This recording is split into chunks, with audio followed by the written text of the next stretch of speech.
notre marchandise peut être déchargée à un autre port que celui prévu. Ça, c'est une problématique mondiale. Plus de douane. 7-8 mois, ça a pris 500%. 500%. Une escorte armée pour être sûr que nous, ça se pas attaquer. Un port qui tourne au ralenti suite à l'épidémie.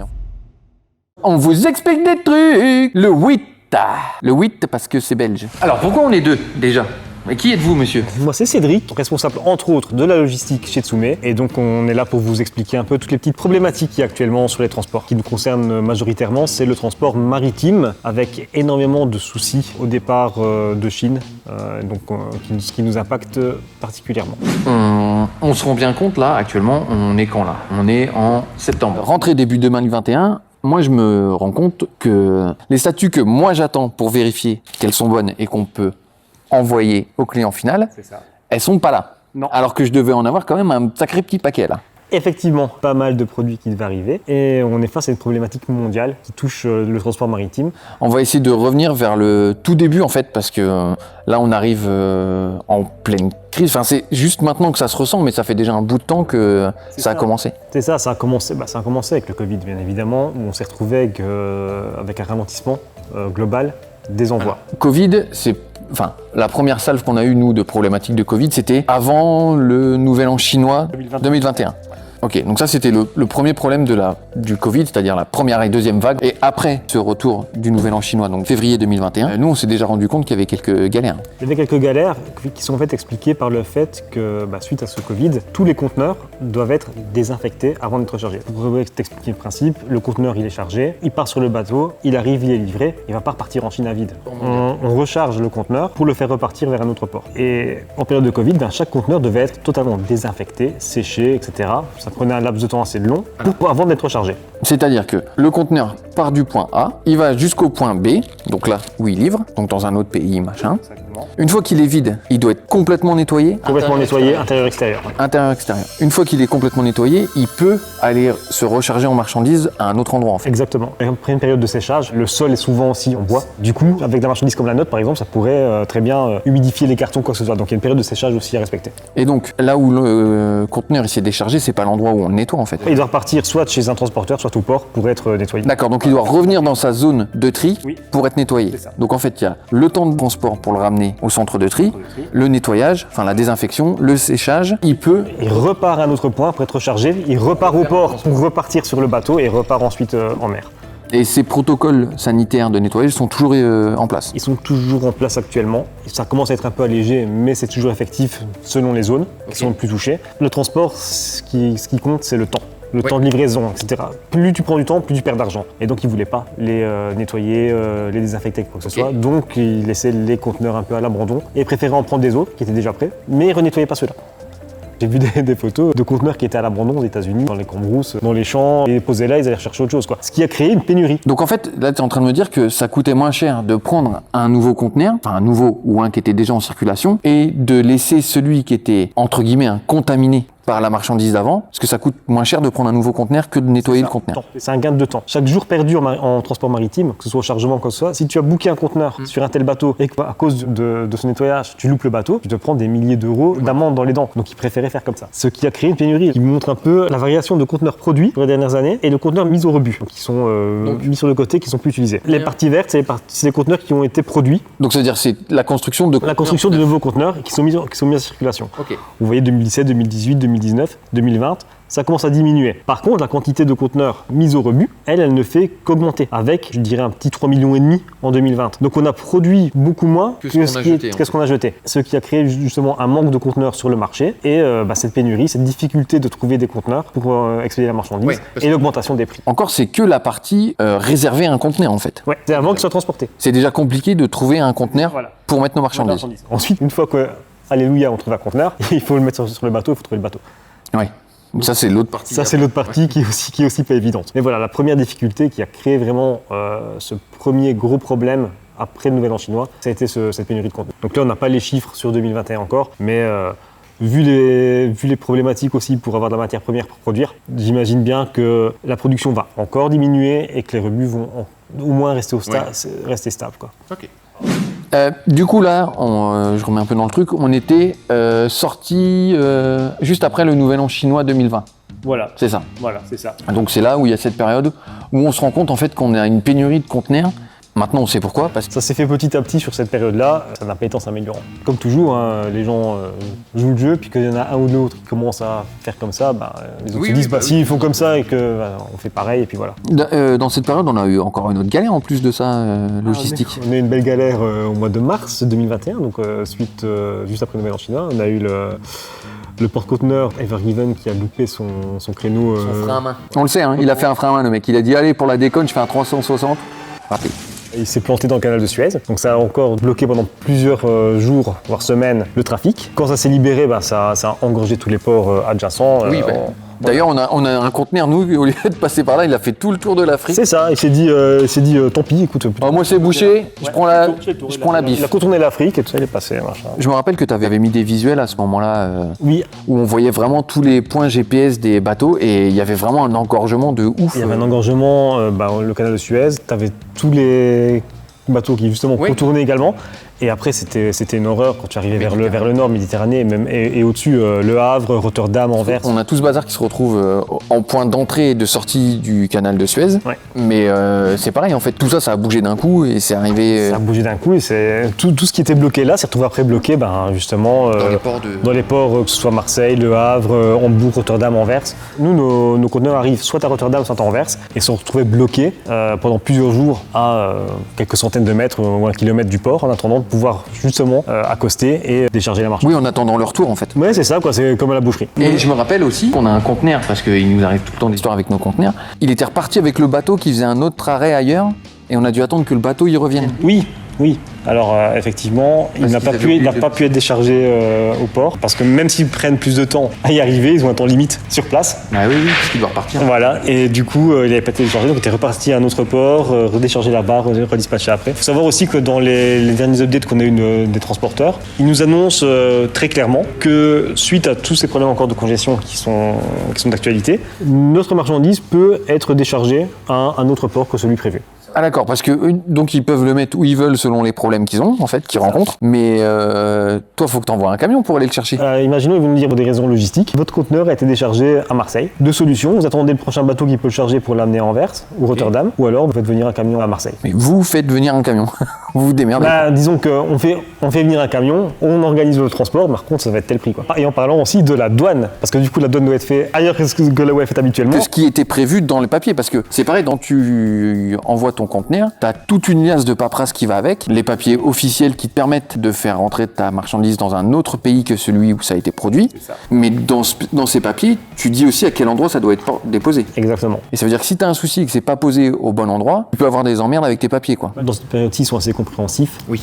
Donc ils adaptent, on fait un erratum sur le document et ça va. Par contre, là où à Anvers par exemple, ils connaissent nos produits par cœur parce que la majorité n'arrive pas là, ils voient que c'est Tsoumé, ils savent d'où ça vient, etc. Dans un port qu'ils ne connaissent pas, ils pourraient dire tiens, attends, on va faire une inspection, on va regarder ce que c'est, on va demander des compléments parce que comme c'est des produits à licence, on doit chaque fois fournir les contrats de licence aussi pour bien prouver que c'est pas de la contrefaçon, donc on pourrait être embêté. Mais d'ailleurs, au fait, qu'est-ce que ça fait comme taille un conteneur ? Un conteneur 40 pieds fait approximativement 12 mètres de long sur 2,50 m de large et 2,60 m de haut. Donc il y a ça. Il y a également les dates estimées d'arrivée qui sont à prendre avec des pincettes. On a un prévisionnel. Quand on fait partir le conteneur, ils nous disent estimatif dans tant de temps. Parce qu'on a une date de chargement, une date de départ qui est encore quelques jours après. Oui, parce qu'on charge. Donc le camion vient à l'usine, récupère la marchandise. Et l'emmène au port. Au port, exactement. Pour qu'il soit trié et mis avec les grues là sur le conteneur. C'est ça. Une fois qu'il est mis, encore, il peut se passer quelques jours le temps que le bateau soit complètement plein. Et ensuite, ça part. Et là, on a une date d'arrivée estimée aussi. Il faut savoir que l'année dernière, en 2020, on était sur un transport Chine-Europe avec des estimatifs qui étaient corrects ou alors à plus de 2 jours et demi de retard. Les derniers chiffres qu'on a sont de début 2021. On est à plus de 10 jours. Et là, sur le dernier update que j'ai eu, pas plus tard que ce matin, on est toujours sur du 8-10 jours de plus par rapport à la date estimée. Mais 2019, c'est vrai qu'on n'avait pas ça. Hein. Moi, je me rappelle 2019, on avait généralement 5 semaines de transport en mer. Ils n'étaient pas très loin à chaque fois, quoi. On perdait plus de temps en fait sur la partie réception du port et envoie chez nous le temps que ça soit dédouané. Réception, dédouanement, livraison. C'était ça où on perdait du temps. C'était là où on pouvait prendre 1 ou 2 jours en plus en fonction des camions disponibles, quoi que ce soit. Là maintenant, c'est déjà pas exact. exactement. On sait déjà quand est-ce pas. que le conteneur- On sait déjà pas. Et alors, me demandez pas pourquoi est-ce qu'ils ne mettent pas directement 10 jours de plus dans leur date d'arrivée estimée. Je sais pas. Evergreen, après Evergreen, c'est fini, c'est bon, on est peinard. Alors, Evergreen, c'était en mars, on est peinard 2 mois. Moi, je crois pas. Avril-mai, on est peinard. Avril-mai, en fait, c'est pas vrai, parce que avril-mai, c'est le temps que l'Evergreen, là, ça arrange un peu tout le merdier qu'il a foutu avec ses bateaux. Oui, mais alors, je veux dire, il y a Donc, pas de. on n'est pas vraiment- On n'est pas vraiment peinard, mais il n'y a pas de nouveaux trucs en plus. Il n'y a rien qui oui, vient d'accord. s'ajouter, quoi. C'est-à-dire que, en fait, mars, avril, on s'adapte. C'est-à-dire qu'on commence à s'habituer au fait que ça marche pas bien. Voilà, on s'adapte, on se dit ok, ça va prendre du retard, il va y avoir décale ça, les on dates, décale les dates, tout. On se met en condition, on se dit voilà. Arrive le mois de mai, on se dit ça commence à être absorbé, ça va aller. Arrive le mois de juin, Ce beau mois de juin, ce beau mois de juin magnifique, où le port de Yantian, où on fait partir nos marchandises depuis la Chine, se retrouve. Bonjour Yann Chen. Bonjour Yantian, on espère que vous allez bien, mieux qu'en juin, parce qu'il y a une belle épidémie de Covid à cette date. En plus, c'était vraiment un cluster localisé sur le centre de tri. Centre de tri et sur la partie douane. Donc, en fait, il n'y avait plus de douaniers pour faire les documents d'export. Donc pendant 6 semaines, depuis de mi-juin jusqu'à fin juillet, j'ai envie de dire, le port a tourné à 40% de ses capacités. Plus de douane et un port qui tourne au ralenti suite à l'épidémie, en fait. C'est ça. Mais en fait, je me rappelle que c'était fermé puisqu'on avait des conteneurs qui sont restés bloqués. Ça a été fermé pendant combien Ah de bah temps c'était fermé pendant 4 semaines. La Chine, on sait que quand il ferme quoi. Ah bah il y a une politique zéro Covid là-bas, donc il y a un cas, ils ferment tout. Qu'est-ce qu'on essaie de faire? C'est de faire partir d'autres ports qui étaient Ah oui, annexe. annexes, un peu pas trop loin. Alors, c'est pareil. La Chine, en fait, quand tu dis le port d'à côté, souvent ça fait 1200 km. Le port à côté d'Anvers, pour eux, c'est Marseille, quoi. Ouais. Le pays est vraiment très très grand. Donc déjà plusieurs jours de transport en plus. Oui, puisque en fait, il faut qu'on déplace nos conteneurs qui sont stockés chez eux pour les emmener dans l'autre port.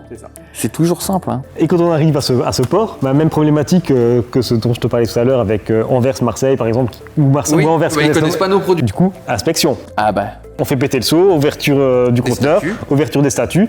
C'était une cargaison de Sasuke qui s'est retrouvée comme ça bloquée pendant 3 semaines avant de pouvoir partir. 3 semaines 3 semaines, ouais.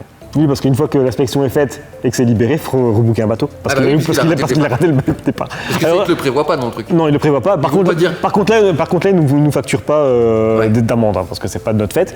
Mais effectivement, il faut rebooker un bateau. C'est sympa en fait la logistique. Ah, mais c'est super. En fait, ce n'est qu'une succession d'imprévus. J'aurais dit d'emmerdement en fait. Oui, mais je voulais rester poli. Ah. Donc là, juin, jusqu'à fin juillet. Et le mois d'août arrive et on reprend. Là, Au mois d'août, là, on dit c'est bon, on repart. là, on repart. On repart à fond. Non.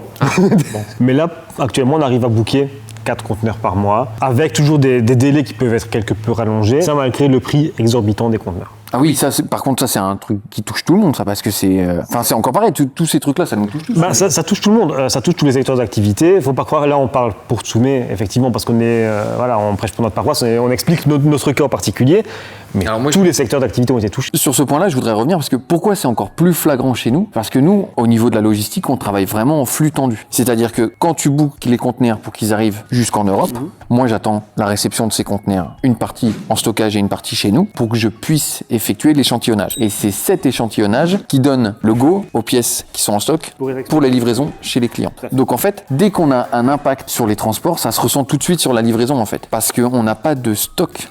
Non, c'est ça, et on est en flux tendu, comme tu disais. Tant que ça n'arrive pas, on ne sait pas livrer. Et dès que c'est livré, s'il y a du retard de l'autre côté, on n'a rien qui arrive pour compenser, pour livrer derrière, etc. Donc c'est pour ça qu'on peut ressentir cet effet-là. Maintenant, dans d'autres secteurs d'activité où ils ont du stock, des énormes stocks, etc., des entrepôts complets, ça se ressent moins. Par contre, dites-vous bien que ça va se ressentir pour les fêtes de Noël parce qu'il n'y a pas de restock. Dans les discussions qu'on a déjà pu avoir aussi dans le milieu, ce milieu-là, clairement, il y a des rayons qui seront vides pour Noël, quoi, que ce soit en jouets ou autre, en électro. Est-ce qu'il y aura du PQ? Parce qu'on a déjà eu une pénurie de PQ. Il y aura du pendant PQ. le Covid. Il y aura du PQ. Il y aura du PQ.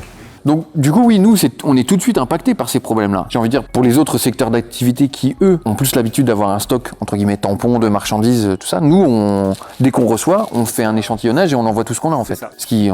Parce qu'en plus, on récupère par salve. C'est-à-dire que moi, ma production, elle est faite en étapes, mais mes conteneurs, ils sont séquencés, en fait. Ça fout la merde, quand même. Hein. C'est-à-dire que en fait, c'est impactant tout de suite pour nous, en fait. Oui, c'est pour ça qu'on est relativement touché par rapport à ça, effectivement. Alors, du coup, tout ça, ça nous coûte cher, quand même, tous ces conteneurs. Ça nous... Et là, c'est encore pire. apparemment. C'est encore pire. On a parlé de la pénurie de conteneurs. C'est le principe de l'offre et de la demande. À partir du moment où il y a moins de conteneurs, le prix du conteneur augmente. Et c'était des augmentations déraisonnables. Soyons honnêtes, c'est la folie. Il faut savoir que en 8 mois, 7-8 mois, ça a pris 500%. 500%. Là, on était aux alentours de 2000, 2500, 3000 dollars en fonction d'où ça partait, d'où ça arrivait. Oui, parce qu'il y a aussi des périodes hautes et creuses pour les transports. C'est ça. Là, maintenant, on est entre 10 et 15 000. C'est-à-dire que même pour un conteneur. On avait des prix qui étaient fluctuants en période haute et creuse, donc c'était entre 2000 et 3005, je crois, un truc dans le genre là. Quand tu montes à 3005... je parle 2019. Ouais, 2019. Quand tu arrivais aux alentours de fin d'année, nouvel an chinois, tu montes à 3005. C'est ça. Quand tu étais en période plus creuse, mai, juin, de mai à septembre, comme ça, tu descendais à 2000, 2002. Ça veut quand même dire que là, on a même éclaté le seuil de période haute. On l'a explosé. Là, on est entre 10 et 15 000 dollars le conteneur. Ça n'arrête pas d'augmenter. Petit cours d'économie, moins on met de produits dans un conteneur, plus le produit il coûte cher avec les frais de transport. Exactement, donc paye le compte pour un conteneur d'Athéna qui fait 3 cartons. C'est ça. Nous, ce qu'on devrait faire là, c'est laisser les gros produits en Chine et ramener que des petits produits en fait. C'est une solution. Maintenant, le stockage en Chine coûte aussi. Et on ne sait pas si les prix vont diminuer. Mais il y a un moment, ça va pas être stable. Il y a quelqu'un qui va vouloir réguler. Ça peut pas être déraisonnable comme ça. Hein. Alors là, il y a maintenant 2 ou 3 transporteurs qui ont commencé à dire ok, on va geler les prix. Donc les prix vont être gelés pour les 6 prochains mois, jusqu'à nouvel an chinois comme par hasard. Non mais ils vont être gelés en haut. Ils vont être gelés haut, ils vont être gelés à 15 000. Ça pose un autre problème de logistique parce que moi, les productions de statues, elles continuent. Et moi, on les a pas arrêtées. Non, c'est pour ça aussi. Donc ça veut dire qu'on est obligé de stocker de la marchandise là-bas. Exactement. Et surtout d'essayer d'en envoyer sur le continent chinois. Enfin, en Asie. Le stockage là-bas a un coût aussi. Clairement, les produits qui sont prêts et qu'on ne peut pas faire venir ici directement vont partir sur la clientèle asiatique. Ça, c'est sûr et certain. Vous allez voir pas mal de photos, unboxing ou quoi, de produits qui vont arriver de là-bas. Ça peut décevoir nos clients européens, américains, mais c'est juste une logique économique aussi, quoi. On ne peut pas garder de la marchandise stockée là-bas si on ne peut pas la faire partir, alors qu'on a des clients là-bas qui les attendent. Parce que je sais qu'on l'a fait déjà plusieurs fois, où on attendait d'avoir les réceptions en Europe pour libérer la totalité de la marchandise. On se disait, voilà, la marchandise en Europe, elle arrive dans 2 jours, on va commencer à livrer l'Asie aussi, comme ça les réceptions se feront en même temps. Là, au jour d'aujourd'hui, c'est pas possible. C'est pas possible. C'est pas raisonnable non plus. Non. Clairement. Alors du coup, on n'a pas d'autre solution pour ramener notre marchandise, il n'y a que le bateau. Il y a d'autres solutions qui existent. Alors, avion. Avion excessivement cher pour une place de chargement qui est bien moindre qu'un conteneur. Okay. Mais on est sur des prix, c'est même pas la peine. On peut pas. Le train. Le train qui était déjà plus cher à la base que le bateau, qu'on avait déjà testé sur certains produits, parce que ça arrive très vite, 17 jours c'est là. Sauf que là, les prix ont suivi. En fait, il faut se dire que la courbe de prix du maritime a fait monter les curseurs chez les autres aussi. C'est logique. Mais du ferroviaire, tu mets un conteneur dessus. Si on met plusieurs conteneurs. Il y a toujours une pénurie de conteneurs aussi. Il y a toujours une pénurie de conteneurs. Donc ça veut dire que même si on arrive à trouver du ferroutage, on sera coincé puisque... Oui, ce principe de d'abord on trouve le conteneur, voilà, c'est le premier souci. Une fois qu'on l'a trouvé, voilà, maintenant, comment il part ?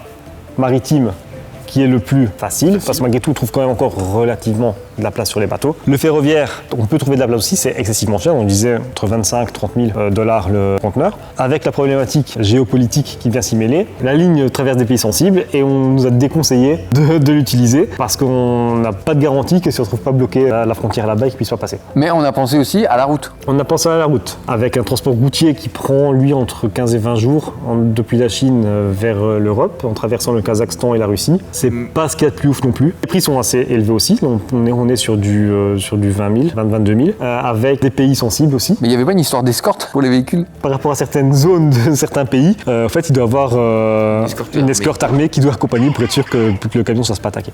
Mais je vois de la logistique, quoi, c'est super. Ouais.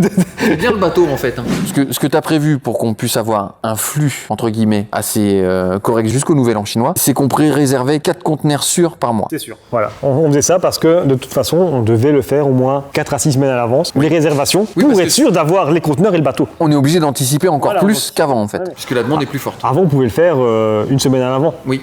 On l'avait. Là, maintenant, entre 4 et 6 semaines, on doit déjà dire autant de conteneurs à telle date. Et après, c'est à toi de démerder pour pouvoir mettre la marchandise dedans. Voilà. Donc là, le but, c'est que toi, tu as réservé 4 conteneurs par mois jusqu'au nouvel an chinois. Et moi, je remplis avec ce que j'ai. Exactement. Ok, on fait ça. Ce qu'on avait vu lors du dernier live que tu avais fait sur RC, je voyais des gens qui qui se plaignait un peu du retard. Mais en fait, il faut savoir qu'on tient à peu près les délais qu'on avait annoncés, surtout sur les Ikigai. Il ne faut pas faire d'amalgame, il faut vraiment bien différencier délai de production et délai de livraison. Quoi. Moi, mon délai de production, il est fini, entre guillemets, à partir du moment où je livre la première pièce. Au moment où on sort d'usine, en Chine, donc en Asie. Maintenant, si nous, on met, de par les conditions actuelles, du temps à la faire venir en Europe, c'est pas la faute de Laurent. Mais le pire, c'est que non, mais le pire, c'est que c'est du temps qu'on ne peut pas estimer, puisque ils donnent des délais plus ou moins bons. Et puis après, on se rend bien compte que ça n'arrive pas à la date prévue, parce que sur les derniers conteneurs qu'on a reçus là, ils ont été décalés 4 fois avant d'arriver. C'est pour ça qu'on... Donc arrêtez de me jouer de la flûte. Hein. Voilà, c'est pour ça qu'on est passé en trimestre sur l'estimatif des livraisons et qu'on a volontairement mis une plage de livraison supplémentaire pour les livraisons européennes. Ça n'impacte pas les fins de production et les livraisons Asie. Il faut vraiment bien faire la différence entre ça. En fait, pour séparer production et livraison, moi j'ai mon délai de production qui est là et le tien de livraison vient à cheval dessus. C'est ça. Parce que une fois que j'ai des pièces qui sont bonnes, même si toute la salve de la production n'est pas finie, on peut commencer les livraisons. C'est pour ça que ça se mélange un peu. Imaginez bien sur une production de 6000 Ikigai, ça va être à cheval. C'est ça. Mais si maintenant, cette barre de livraison, elle bloque un peu, elle tourne au ralenti à cause des transports, parce qu'on n'arrive pas à avoir de conteneurs et de bateaux pour venir en Europe, bien qu'elle continue à livrer en Asie, toi, ta barre de production, elle continue à avancer. Quoi. Mais elle s'arrêtera forcément avant toi. Et c'est ça qu'il faut bien différencier, entre les délais de prod et les délais de livraison. Donc vous aurez compris que la logistique, c'est pas simple, déjà de base, mais qu'en cette période, c'est encore plus compliqué.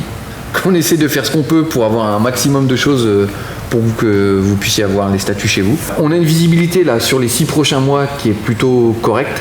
Maintenant, on espère que ça va aller beaucoup mieux dans le futur et de toute façon, on vous tiendra au jus. Je te laisse conclure. Moi, j'ai mon lait sur le feu et j'ai le chat qui miaule. Salut. Ok. Merci, on espère avoir répondu à vos questions. Si vous en avez d'autres, posez-les en commentaire. Je veux dire un mot de la fin, c'est ça? Un mot Ah, le bâtard. Hey, c'est quand ça? C'est quand? Vas-y, dis c'est quand? C'est bientôt. Mais non, mais ils le savent ça, les gens. Mais s'ils le savent qu'il faut s'abonner, cliquer sur la cloche et mettre le pouce. Mais bien sûr, j'ai pas besoin de le dire, ils le savent. Non, je vais pas perdre du temps avec ça. Merci, au revoir. Ah là là, pas possible.